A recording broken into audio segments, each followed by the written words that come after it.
Retrouvez toute l'actualité locale qui vous concerne directement dans votre boîte mail grâce au SumUp de Puissance Télévisions. Abonnez-vous en quelques secondes et recevez chaque semaine l'essentiel de l'actualité de votre territoire. Le lundi midi, retrouvez un résumé complet de l'actu du week-end. Le vendredi soir, faites le point sur les infos de la semaine écoulée. Pour recevoir le SumUp, rendez-vous sur Puissance Télévisions et abonnez-vous grâce à l'onglet dédié au bas de la page. Avec le SumUp, vous n'avez plus aucune raison de ne pas être informé. Un nouveau sous-préfet est arrivé à Vitry-le-François. Les sapeurs-pompiers haut-marnais sur le front pour la vaccination. La beauté sauvera le monde, voilà le message que veut faire passer Quentin Brière, maire de Saint-Dizier. La société Enedis soutient le club Saint-Dizier Boxe 52.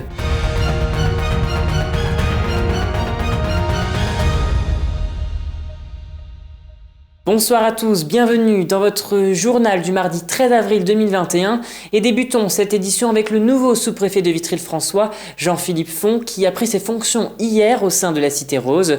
Une cérémonie qui s'est déroulée en comité restreint en raison du contexte sanitaire. Le représentant de l'État était accompagné des principaux élus du territoire, mais un visage important manquait à l'appel. Le maire de la ville, Jean-Pierre Bouquet, qui s'est fait remplacer par son premier adjoint Thierry Mouton.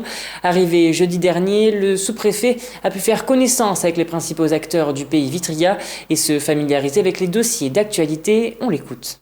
C'est un moment particulier, le dépôt de gerbe d'un sous-préfet comme de tous les membres du corps préfectoral. C'est un rituel républicain particulier qui appelle à l'humilité et puis nous rappelle que nous sommes rattachés à une longue lignée de hauts fonctionnaires, de représentants de l'État au service des administrés et des territoires. Écoutez, je crois que la première des priorités, c'est d'accompagner la politique vaccinale.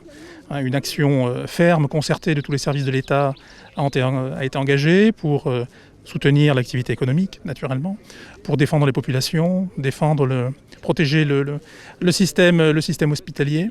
Donc la politique vaccinale est certainement indubitablement la première des priorités.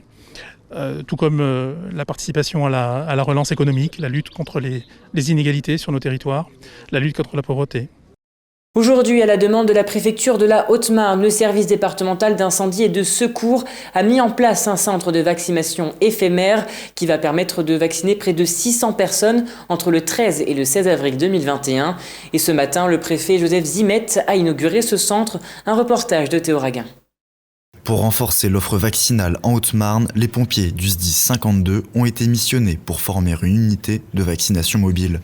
Pour leur première, les sapeurs-pompiers ont posé leur tente dans le gymnase municipal de Nogent pour une durée de 4 jours. Les services préfectoraux ont sollicité les services incendie et de secours pour venir ponctuellement mettre en place des centres dans le département, notamment sur la commune de Nogent qui nous a accueillis chaleureusement. D'une capacité de 150 vaccins quotidiens, l'unité a pour ambition de compléter l'offre de vaccination existante qui mêle centre fixe, centre éphémère et Vaccibus.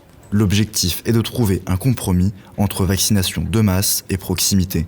Et là, les pompiers viennent en renfort avec une nouvelle unité de vaccination qui est un petit peu entre le centre hospitalier et le centre éphémère, qui permet de traiter des quantités importantes au plus près des gens. Et de la proximité, les habitants de Nogent ont demandé. Entre la distance avec les lieux de vaccination et la peur d'aller à l'hôpital, certains ne se sont pas encore fait vacciner. Nous avions pris le parti de rappeler toutes les personnes qui devaient se faire vacciner aujourd'hui pour être sûres qu'elles avaient bien. Et on a eu vraiment un accueil. Les personnes nous disaient oui, on est tellement contents de se faire vacciner, d'avoir trouvé un créneau qu'on n'oubliera pas ni le jour ni l'heure. Donc oui, c'est vraiment un soulagement pour beaucoup de personnes. Et avec l'élargissement de la vaccination aux personnes de plus de 55 ans, multiplier l'offre vaccinale peut s'avérer audacieux pour éviter une nouvelle saturation des rendez-vous. Et passons désormais aux chiffres du jour qui s'élèvent à 11 991 878 €. Le préfet de la Haute-Marne, Joseph Zimet, a réuni ce lundi 12 avril la commission départementale des élus compétente en matière de dotation d'équipement des territoires ruraux. Et l'enveloppe de 2021 s'élève à 11 991 878 €.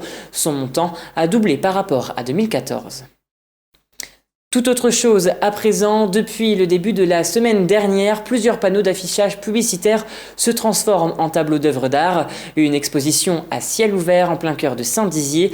Dans le cadre de l'action justement menée par la ville, La beauté sauvera le monde. Quentin Brière a souhaité déconfiner l'art et exposer à chaque coin de rue des œuvres de Botticelli, Van Gogh ou encore Delacroix et plein d'autres. Une grande affiche de 3 mètres sur 3 a été posée sur la devanture de la mairie. Écoutez. Le grand danger en fait du moment là, c'est la dépression collective qui nous tombe dessus. Encore un 3e confinement et on en a pour combien de temps?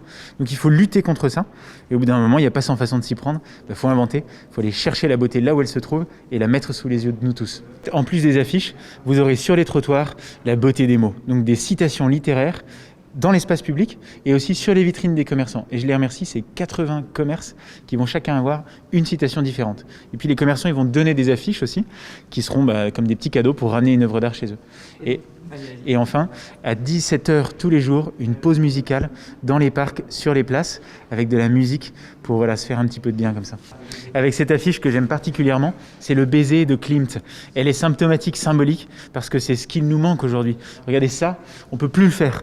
C'est ce qui nous manque et je crois que c'est ce qui ferait vraiment du bien à chacun d'entre nous.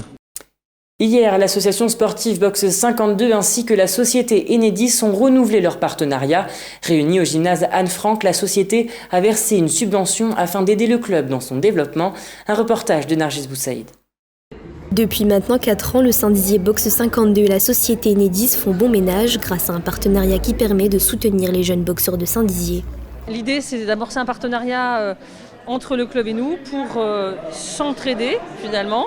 Le club a besoin de moyens pour financer des formations des jeunes, pour accompagner ces jeunes. L'autre idée évidemment pour Enedis, c'est de profiter du professionnalisme du club, puisque maintenant il va y avoir 2 professionnels cette année dans le club, pour nous animer quelques séances de team building ou de mise en forme, tout simplement, autour de l'aérobox et voilà. Pour l'occasion, les représentants du club Bragard et les différents acteurs de la société chargée du réseau de distribution d'électricité se sont réunis au gymnase Anne Frank pour la signature de cette nouvelle convention, toujours d'actualité malgré la crise de coronavirus. Les activités du club autour des jeunes sont remarquables. L'action autour du quartier, l'action d'insertion même au-delà maintenant du quartier avec les villes autour, c'est remarquable et ça nous a beaucoup parlé, c'est très proche des valeurs de l'entreprise. Et donc on avait à cœur, encore plus dans cette période de Covid, de rester fidèle à ce partenariat.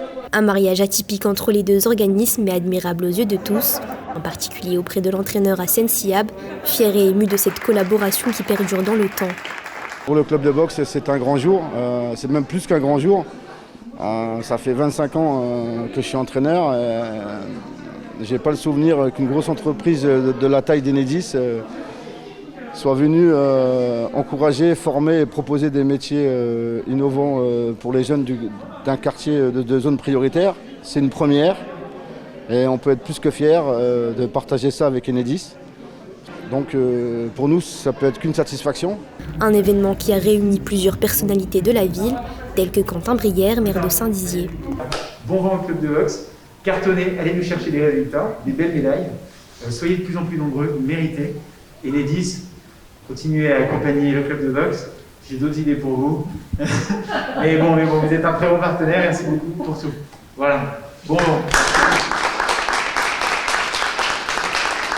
En présence de quelques-uns des conseillers municipaux qui ont tenu également à prendre la parole, avec un discours bienveillant et encourageant envers ce couple qui file le parfait amour.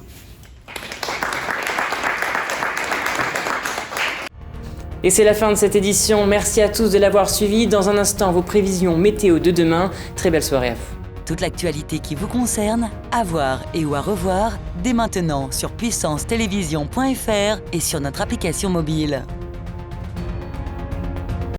Pour vos portails et garde-corps, faites le choix de Finalu Clos 2000. Votre spécialiste depuis plus de 25 ans, zone artisanale de la tannerie à Ancerville.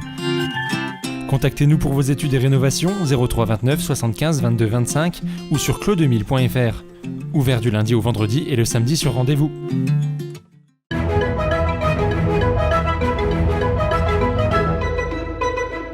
Bonsoir à tous. Demain matin, le soleil brillera pour tout le monde. Moins 2 degrés à Chaumont, Vitry-le-François et à Saint-Dizier. L'après-midi, quelques nuages sont attendus pour le Triangle, mais aussi à Chaumont. Côté température, elles ne dépasseront pas les 11 degrés. Demain, mercredi 14 avril, nous fêterons les Maximes, nous gagnerons 3 minutes de soleil. Très bonne soirée avec Puissance Télévisions.